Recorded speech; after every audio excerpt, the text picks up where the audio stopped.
ہمارے نبی پاک صلی اللہ علیہ وسلم نے حضرت سلمہ رضی اللہ تعالی عنہا سے ارشاد فرمایا کہ سلمہ آج مجھ سے بہت ہی خاص فرشتہ ملنے آ رہا ہے، چنانچہ آپ کسی کو بھی اندر مت آنے دینا۔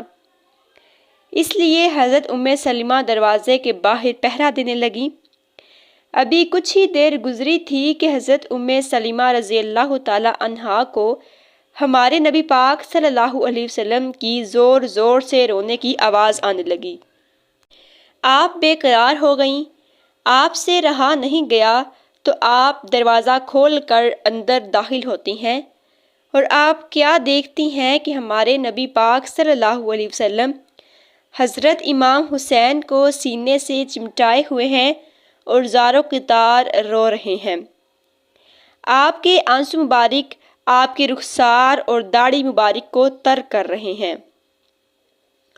حضرت سلمہ رضی اللہ تعالی عنہا نے گھبراہٹ کے عالم میں پوچھا کہ یا رسول اللہ صلی اللہ علیہ وسلم، میرے ماں باپ آپ پر قربان جائیں، آپ اس طرح سے کیوں رو رہے ہیں؟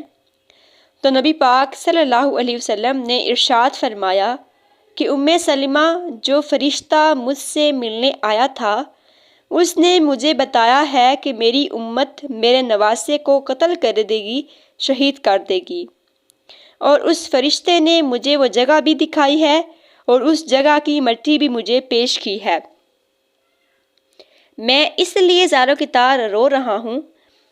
ابھی تو حضرت امام حسین رضی اللہ تعالی عنہ شہید بھی نہیں ہوئے اور نبی کریم صلی اللہ علیہ وسلم ان کے غم میں آنسو بہا رہے ہیں۔